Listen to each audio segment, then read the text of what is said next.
Good morning, my name is Michel Weststrate, and today I will be talking about state management beyond the libraries.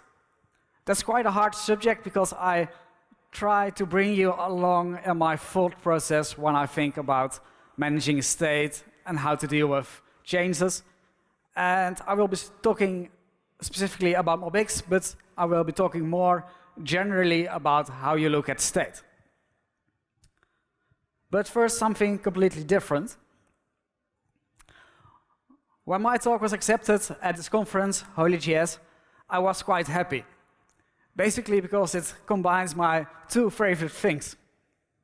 One, JavaScript, and second, religion. And what most people don't know about me is that occasionally I speak at churches. So that's something else I do. And so, especially for this conference, it looked very appropriate, therefore, to start this conference with a little reading from the scripture.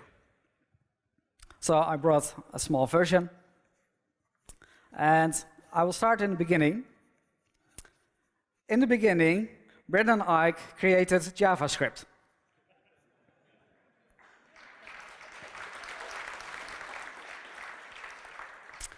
And Douglas Crockford saw that some parts of it were good.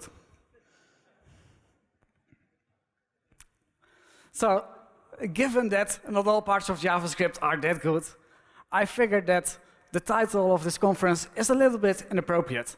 I mean, we cannot call something holy which isn't perfect. So, just as start of conference, I think we're still on time. I want to rebrand this conference a little bit. I call it Not So holyJS, which is quite appropriate for this talk, as you will see. So, I will be talking today about rebranding this conference, which I just did. I will talk about how you think about state and state management and how you design stuff. I will introduce MobX to you, for those who don't know, and explain some of the choices that have been made there. And then I will zoom a little bit out and look at more general patterns and how you can apply them to problems you encounter on a daily basis. So when we think about state management, when I think about state management and how data lives in my application, there's some questions that I ask. And these are basically the questions I ask whenever I look at a new state management solution in the JavaScript space. And these are quite generic questions. And so the goal of state management in general is just getting information from A to B. That sounds quite abstract, but what it means is like if you have an object with some state or some data in memory, how do you get it on the screen? And how do you get it at the server? And most importantly is the question that comes after that, which is, how do you keep all the consumers of that state synchronized whenever that data in memory changes? How do you make sure that the UI is updated, that your changes are propagated to the backend, that lookup tables and caches remain consistent? That's basically the question of state management. And so the first thing you can look at is like, what are the moving parts, or what should be the moving parts in my application when I design what's happening? And so here's a not so very scientific graph of the state management paradox. And basically, the less moving parts you have, the easier it is to grasp what's happening.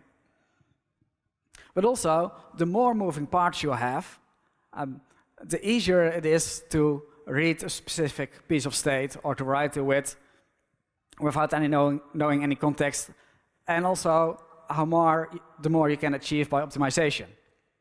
And I will give some examples later on. And so we have the architecture of having state basically as one big immutable value, which means that there is only one moving part. And on the other hand, we have object-oriented systems where we have lots of moving parts, but which are also like quite convenient to work with. And lately, I've seen that a lot of people are dismissing object-oriented programming a priori.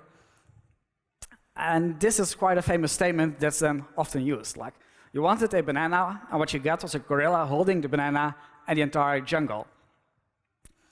And it basically describes the mess you can end up with when you use object-oriented programming very intensively.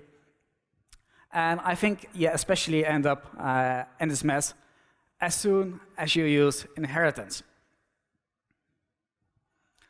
That being said, I kind of hate this statement. Let me explain why. So let's, for example, try to peel a banana. Or in other words, how hard is it to flip a Boolean? And so if you look at the classic OO world, that would, it could be expressed like this. You have an object that has a peeled state, and then you update that state. It's quite straightforward.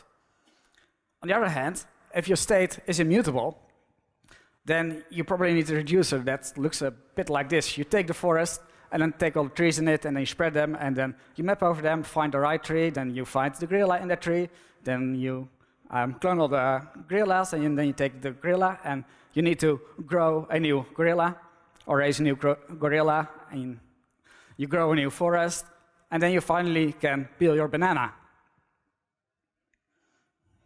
So to me, that feels like that whole banana statement is a bit like in this picture. And I think the clue is, or the problem I have with that statement in general is, let's not dismiss ideas with clever one-liners that make you sound smart or make you sound like you read a lot. But I think we should look beyond that. And so I think in JavaScript and in architecture, nothing should be considered holy. That's why I wanted to rebrand this conference. And so let's go back to this idea of the amount of moving parts we have and take a little look at React, just as an example. And you will notice that React is somewhere in the middle of having a lot of moving parts and a few moving parts. So how does state work? Classically, it's now changing with hooks, but classically, React components have one moving piece of state in each component. But every component does have state, or can have state. So there are still quite some moving parts. But the state management abstraction itself is simple, because just as soon as you call setState, React will schedule also a render for you. That's just imperatively happening. And it means that whenever you call setState, your component will re-render, regardless whether that state change was relevant in the first place or not. And if you want to opt out of that, then you have to manually optimize that.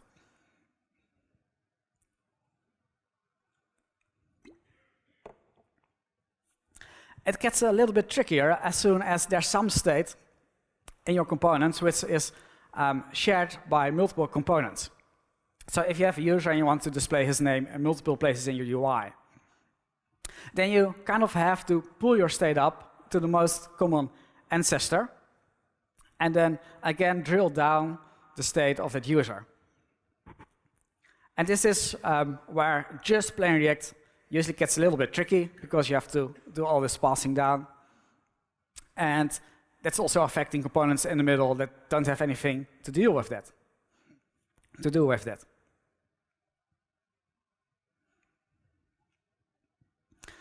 So we just looked at some examples of where moving parts live.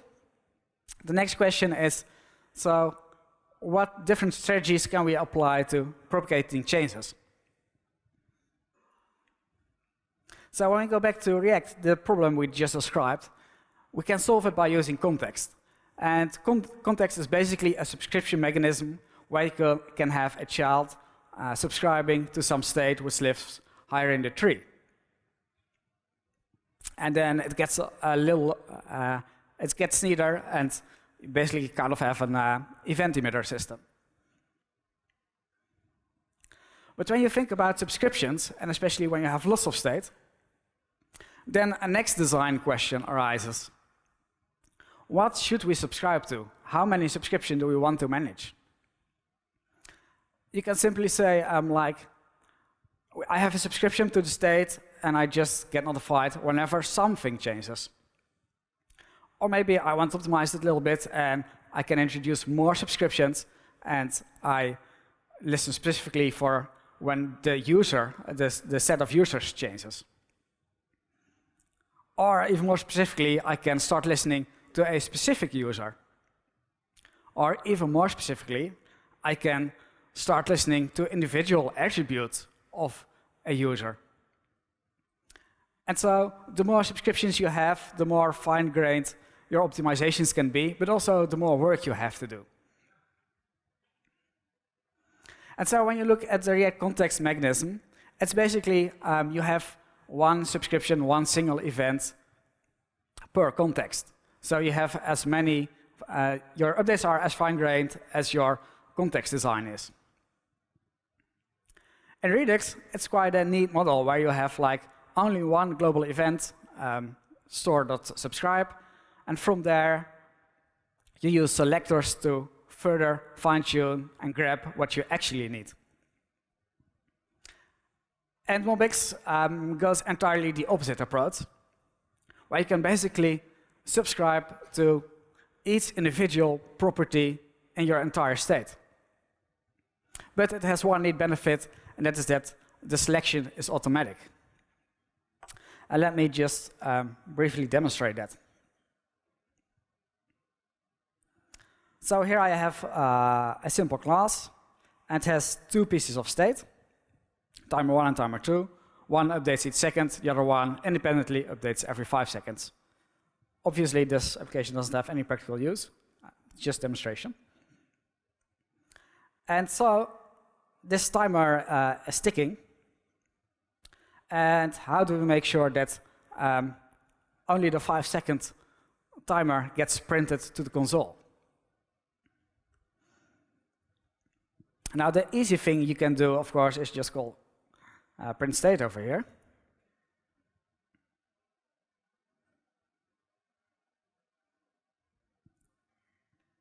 And then it prints after 5 seconds.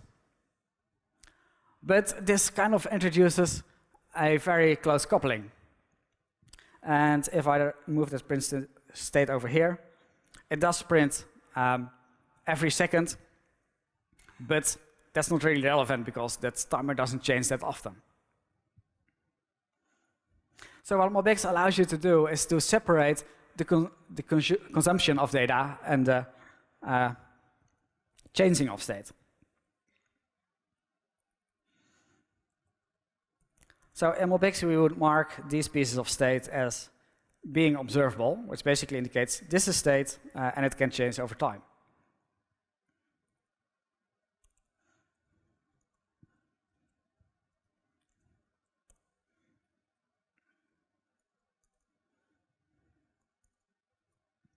And then we can use autorun, and autorun does something very fancy. It runs a function once, and then it subscribes automatically to all the state we have used in that function. So it will now run exactly every 5 seconds, because the state we are consuming in that function is used every 5 seconds. And if I would consume some other state, so the first timer, then you would see that every second our function is called, because every second the relevant state changes. So this shows that there's a subscription mechanism here, which is set up automatically for you. And similarly, we can take a component and wrap it with observer, which is basically the component version of autorun. And then we will see that our timer runs every 5 seconds. So it updates, or can pick the other timer, and then it ticks every single second. So that's very briefly what MobX does and how it propagates changes and what choice was made on the granularity of events that are happening in the background. Next question we can ask ourselves is, where does our state live? And there are different answers to that question.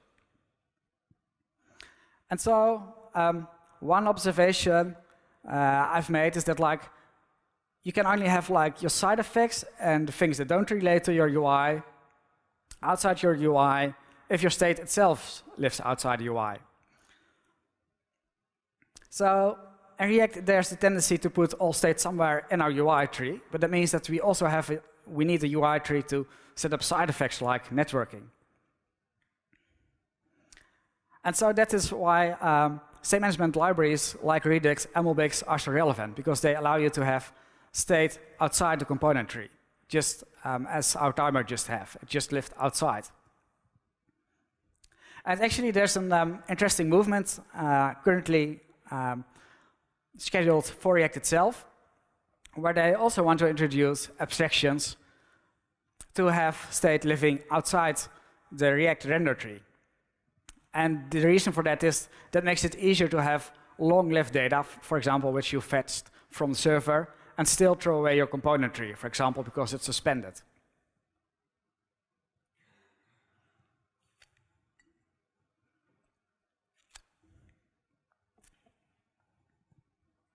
And lastly, probably the hardest question is how to deal with references. And I think references, basically object pointers, are the thing where most bugs are introduced and most mistakes are made. And so take this kind of silly example where you have a person, and the person is created based on the father and the mother and the first name. Makes sense, right? And so what we often do is just for convenience, we take the constructor and we assign a lot of fields of the instance based on what we get passed in. But if we do this unawareingly, we might very easily introduce all kinds of staleness bugs. Because whenever you introduce a field, you introduce a new piece of state. And so, for example, if you take a close look, we take the last name of our parent, or should be father, and then we store it locally. But then we should ask the question, whenever we do such an assignment, is what should happen if the last name of the parent changes? Can it change? And if it changes, should the last name of this person change with it? Probably not. On the other hand, if we have the address of a person, and we have a kid and the parents move, the kid's address should probably move along. So it might not be the safest idea to store the address on this child. So what we can often do, and we often don't think about, is just redirect properties rather than copying them. Because then you can express the address as is this person still living with the parents? And take the parent address, otherwise take his own address. And there's another assumption we made. In this constructor, there's an argument passed in, the father and the mother, and these are just pointers to JavaScript objects. But do we know for sure that the object we pass into the constructor will always express the person who is the parent of this person? Maybe the father and the mother were immutable objects, and if we look at them 10 minutes from now, they might refer to some stale objects which should have been garbage collected already. So maybe instead of storing a reference to an object, we should rather take the personal ID of that person and store that. And then whenever we need some information about the parents, we go to our store or abstraction that stores all persons, and then we grab the latest state of that person. Or to summarize this problem, when you talk about references, are you talking about identities or are you talking about values? So take this very simple example where you have a function, which if we invoke it with a book, it prints the price of the book. But it does so 1 second from now. And the question is, what assumptions can you make about the price that's being printed? And that depends on the mental model that's behind the book. So for example, if the book is a mutable object, what we know is that like 1 second from now, the price of the book might have been changed in the meantime. And we're printing a different price than the price the book had when we invoked the function. On the other hand, if that book would be an immutable data structure, we know for sure that the price didn't change. But we don't know for sure anymore whether the price is still relevant. Maybe it's outdated. And so the behavior you need depends on the domain you're solving a problem for. But it's good to always have this conscious ID when you pass a reference, what does it mean, and how do changes propagate in the future.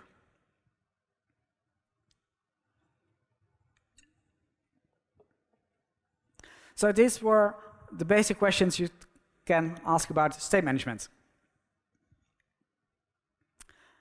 Let me go a little bit deeper into MobX. So the philosophy of MobX is like everything that can be derived from the state should be derived automatically. Because if you do it manually, you will make mistakes. Managing subscriptions, managing caches is hard. And so there are four core concepts in MobX, which is the observables we just saw, that expresses your state. There are the actions, and this is just the concept of updating your state. Whatever is going to change your state is an action. And usually these are user interactions, but also receiving changes from the server, etc.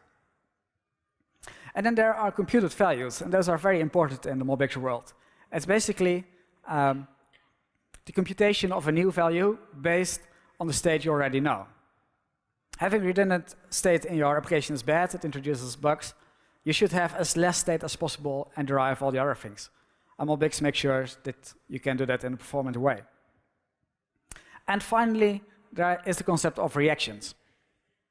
Reactions are basically side effects which gets the whole state thing triggered. Reactions basically say, like, state is only relevant as long as it is used by some side effect. And you might see that that's true. Rendering to the screen is a side effect. Sending data to a server is a side effect. If there's no side effect using your data, you might just as well not have that very data. Or to put it in a picture, it's one unidirectional flow where you go from actions to update state, and state as changes are automatically propagated by MobX to your computed values and your reactions.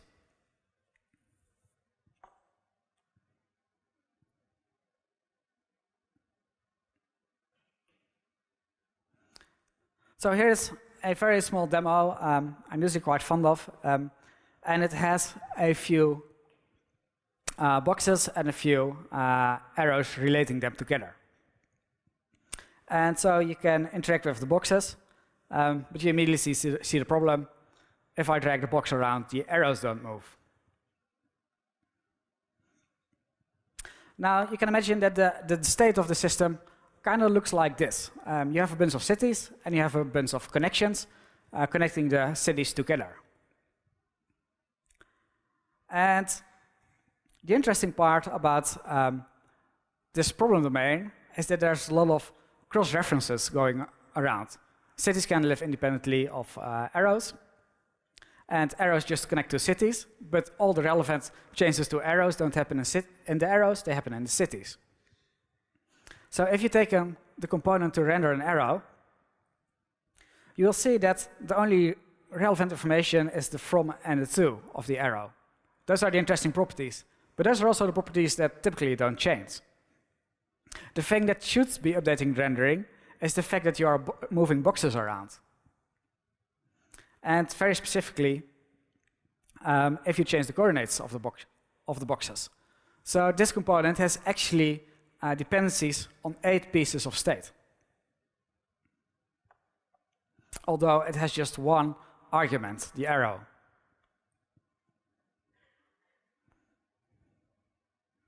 And so the question is how to fix this component. And actually, that is very trivial because we have MobX available and our state is all made observable. So just putting observer on there should do the trick. And so now we see that if we move the box, MobX did all the tracking of what pieces of state were used and determined all the dependencies. And actually, it will make sure, and I can show that with the DevTools of React, that it renders exactly the right arrows. So I move this box, and you see two fading boxes of arrows that are being re-rendered. On the other hand, if I move this box, only one arrow is getting redrawn. And that optimization is made for you entirely just by putting observer on that component. And you can actually inspect what dependency tree MobX determined for this component. So you can try to click this pixel, and then you see all the observable pieces of state that were used for this component. And you might find one interesting, and it's like, hey, this component depends on the name of a city. It's like, why does this component also track the name of the city? That doesn't make sense. I need the coordinates. But actually, the reason for that is that MobX detected that the width of the box is relevant, and the width depends on the length of the name. Why is the width relevant? Well, if I make the name longer, we see that the arrow should move along. And so if you need to manually manage your subscriptions, these are exactly the kind of cases you might very easily forget about. But computers are just way better at administrative tasks than humans are. And that's why this works.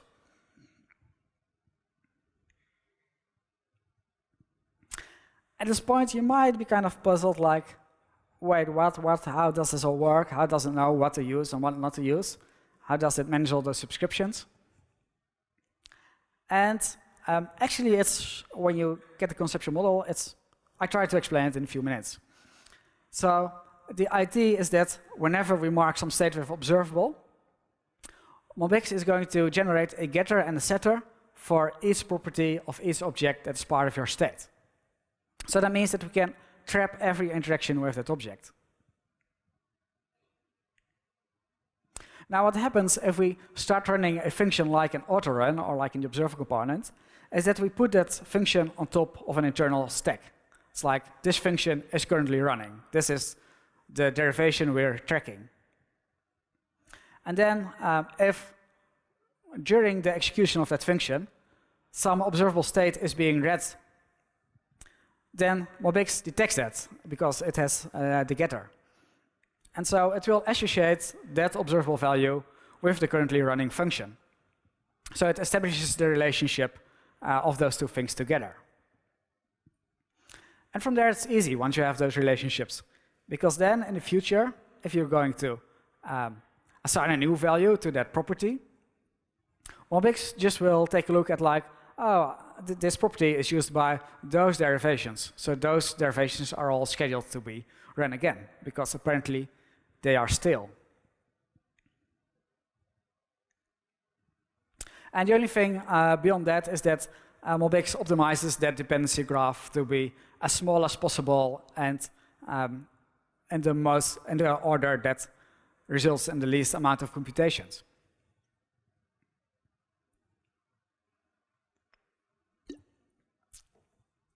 So that's in very short how MobX works. Probably I might some glancing more at the slide to really grasp what's going on, or join the workshop on Monday. Oh, wrong button. And this whole mechanism, that's called transparent reactive programming. And the idea is that it achieves a very high degree of decoupling between producers and consumers of information. Basically, because all the subscriptions are automatic, you don't have to worry about it anymore at the producer side, who you are going to notify.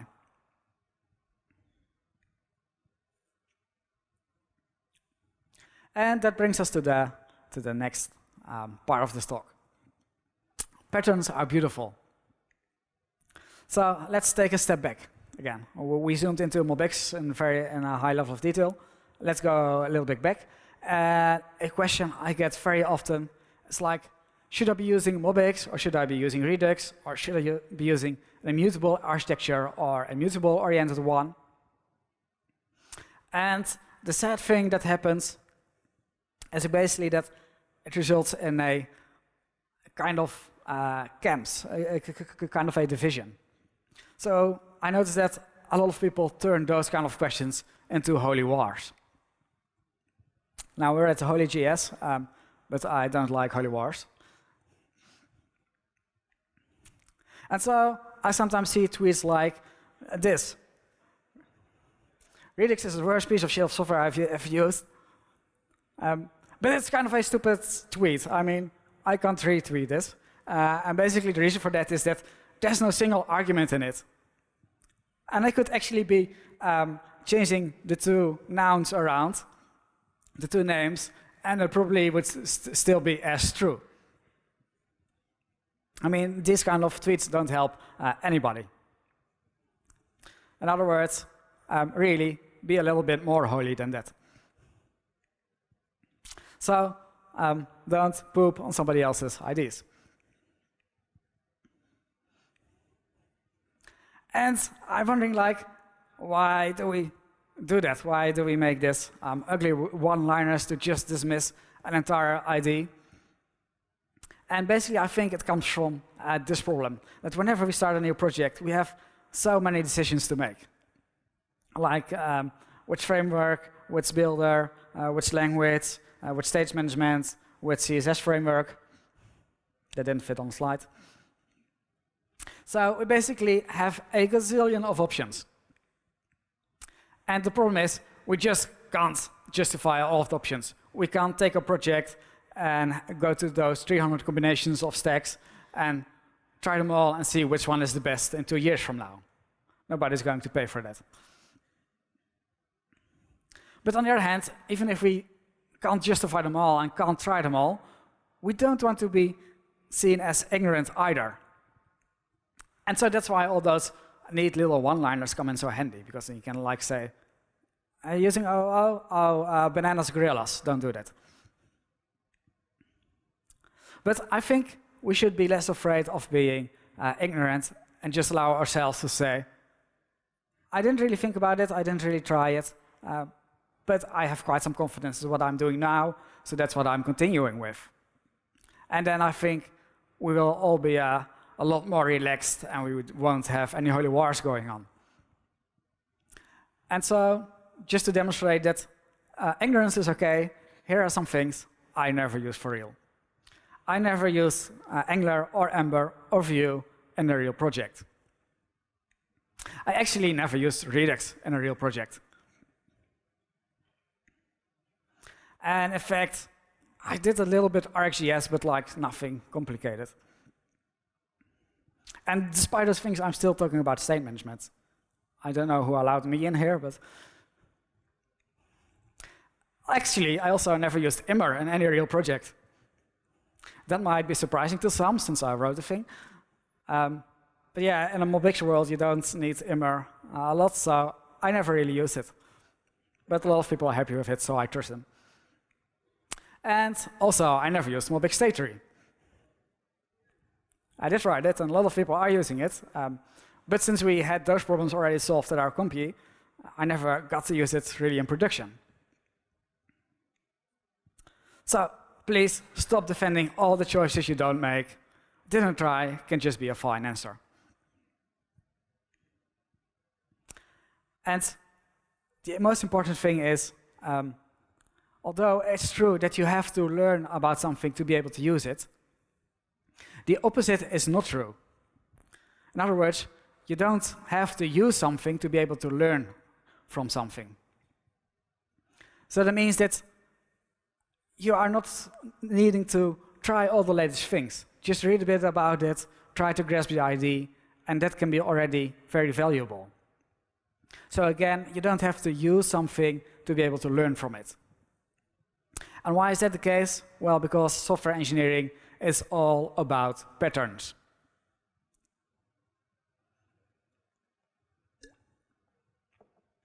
And I'm going to walk through some of them. So the pattern behind MobX, that's basically the spreadsheet pattern, where you have some pieces of observable state, and you have formulas that derive from those pieces of state. And transparently, the relation between those things is set up. And whenever something changes, the system notifies the derivation to update. And this is, I think, a super successful model. Excel is probably the most successful software product ever built, and you don't have to be an engineer to understand what it's doing. And that's why I think that paradigm is so powerful. On the other hand, Redux also has some really powerful patterns. Like it has this immutable tree expressing state. And that's super convenient because the tree is really tangible. You can pick it up, put it somewhere else. You have a snapshot at any moment in time of all of your state. You know there won't be cycles in it, so it's easy to write algorithms for. And also the whole action and dispatch model, which is despised by many, is still a super powerful model. The idea that you don't directly describe how you update your state, but rather dispatch an action describing what happened, as a model which is very successfully being applied in the field of microservices. All the big application landscapes basically use this model where they dispatch a description of what a user did or an event that happened in the system, and then it's propagated to all consumers. And every consumer can make his own business decisions based on these events. And so it allows for a very high degree of decoupling, like in microservices, or in Redux case, in reducers. So that's also a really powerful pattern, and I think it's often underappreciated. So back to this graph, we said basically we have those two opposing problems, ease of reading and writing, and amount of moving parts. And the sweet spot I always try to aim for is the upper right corner, where there are few moving parts and where it's also really easy to read and write and optimize. And so given that we have all those patterns, can we apply patterns from one world to the other? So for example, can we apply Redux patterns to MobX? And the answer to that question is yes, we can. So for example, in MobX state tree, it's possible to have always an immutable, strictly shared representation of your state based on the changes you made. Even though it's working with an immutable state, mutable state, the changes are propagated up and snapshots are always computed based on the changes you made, meaning that if you don't change something, its snapshot will also not change. So to put it in a picture, it looks like this. You have this tree, it's mutable, you interact with it, but at the same time, there's this stream of immutable snapshots being generated, which is great for time traveling, etc. And so in my React Europe talk of last year, I go in full detail of this, but it turns out that if you combine those two worlds, you can basically get all or at least most of the features of both worlds. The other interesting question is like, can we apply some MobX patterns to Redux, or can we make maybe changing data as easy as it is in the mutable world? And for that, let me start with a small demo.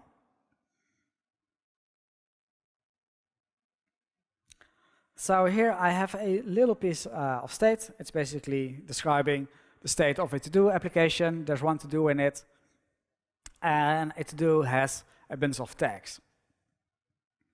Now here's a reducer which adds a tag to a to-do item.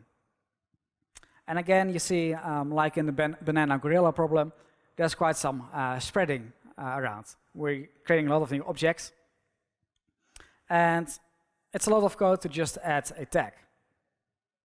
But we have some tests, and it shows you that it behaves exactly as you want. So if we add a tag, and we inspect the state, we see the old state is still the old state. It didn't change. The new state does include the new tag, and very importantly, anything that didn't change between the old and new state is still literally the same thing. So the comments weren't touched, so the comments are structurally shared with the previous state. However, me being me, this is not how I want to write reducers. So this is how I want to write reducers. I find the correct to-do item, and I find a tags, and I put action.tag on it. And the rest is all crap, and I throw it away. So this is my reducer. It's a lot shorter, and it has only one downside. And that single downside is that it doesn't work. So for example, my tests all fail now. Now the cool thing is, I can fix this, and to fix this, I only need 3 characters. So 1, 2, and 3. And bam, all my tests are succeeding again. So I've wrote a super mutable-oriented reducer, but when we look at what it semantically does, it does still the same as that whole bunch of code we had before. And how does it work? How is it possible? What's that P doing? Well, P is basically me importing immer, the immer package. And then reducers suddenly become a lot more convenient to write without changing any of their semantics.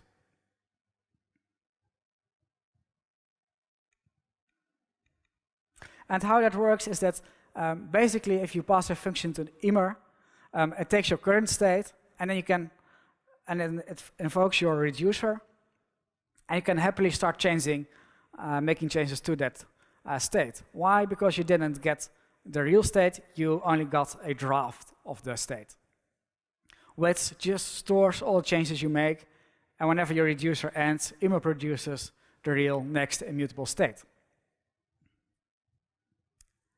And so that brings some of the convenience of like working with object-oriented systems back to the world of immutability. And it got really popular last year. And so now a lot of React boilerplates are updating to just use this. And so if we go back to our banana problem in the reducer world, that whole reducer is now suddenly just a single line, still behaving exactly the same.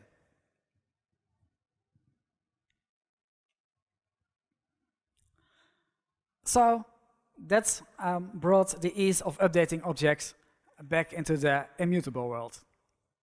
Of course, that did make me wonder, like, can we also make deriving information as easily? So in MobX, you have all this transparent tracking going around. Can you do the same in the immutable world? And for that, I wrote a small package, and it's just an experiment. Don't use it for real or something. But what I want to show you with it is like how interesting it is to look around, pick around, grab IDs, steal them, and apply them somewhere else. And so Remy is built on the idea of cursor. What is a cursor? It's an object that picks at a specific place in your state tree. And so it basically says, if you have a cursor for cities AMS, then it will always look at the object, whatever that is living at those coordinates, you could say, or at that path in your tree. And so the cursor you can safely hold on to. It's because it has no own state.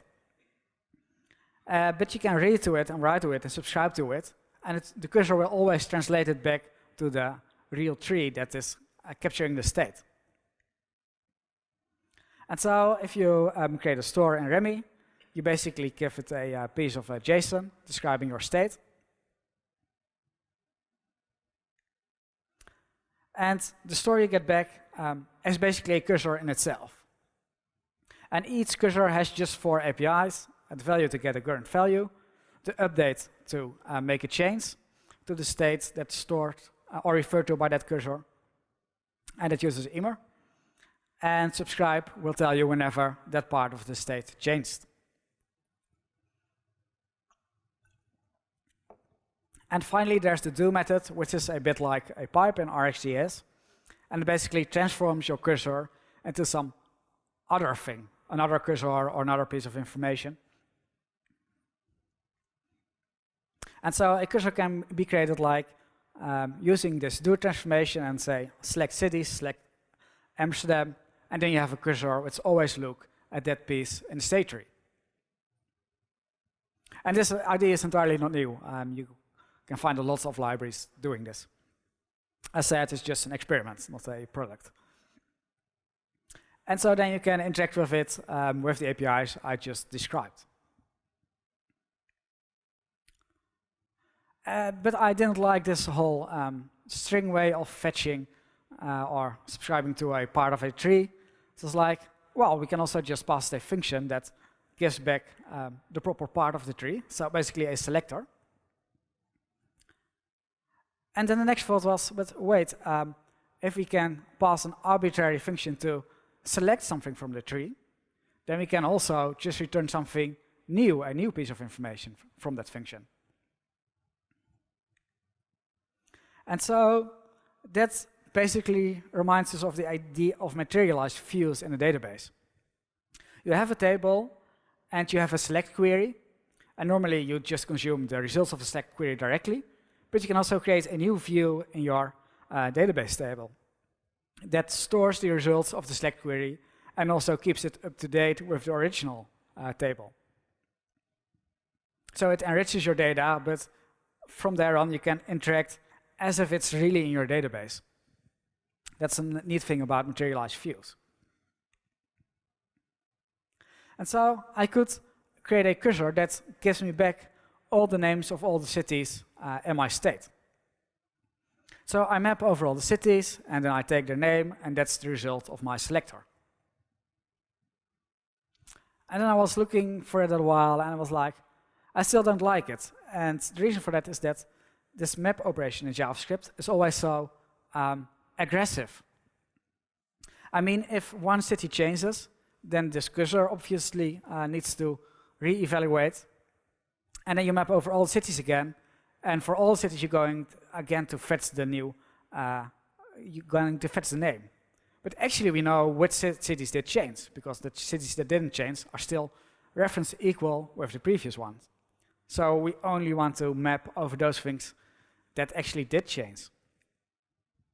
And that again sounded like a familiar problem, like the MapReduce problem we see in databases like CouchDB or something.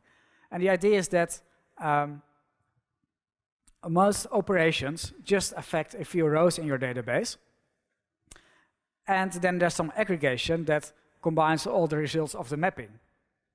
But if you update one, you only need to run a map operation on one record and just recombine all the results. And that's probably combining all the results. You can usually even use partitioning for to make that cheaper. So, like, okay, we can take the MapReduce pattern, and instead of manually mapping with a JavaScript map over it, we can introduce a map transformation, which takes all the previous values and only applies the mapping function for those items that changed. So we can put MapReduce in it to make our computations more efficient. And if we can transform a cursor into arbitrarily new information, that means that we can also transform a cursor into a React component. I mean, why not? It's just information. So you can take a cursor and just render it to a React component. And then the cursor itself will make sure that that component is re-rendered. And hooks make that even more neat, syntax-wise. So we can say, like, use this and that cursor, and then this component will re-render whenever that cursor produces new information. And actually, writing that hook was fairly trivial. So this was the problem I started with. Like, this is very neat because if I use MobX, then it's going to observe all those dependencies in my state. And now I can do the same thing based on a mutable architecture. It's still a bit more verbose, but it was just fun to play with that, like writing all those cursors and making sure that the subscriptions happen and it renders efficiently. And because how cursors are internally optimized to not propagate changes for things that didn't change, you have the same efficient rendering. So if you're interested, you can just check out the package. Don't use it in production or something. And that brings me to the conclusion. So we covered a lot of ground. So when you design state management, it's about identifying moving parts and figuring out what kind of changes do you want to propagate at what granularity. And it's very important, what is the meaning of the references you have? MobX has a very specific way of working with state, where it basically says everything that can be derived should be derived. And finally, there is nothing holy about JS, so that's why I rebranded. So don't swear by anything, but learn from everything. Thank you. Спасибо.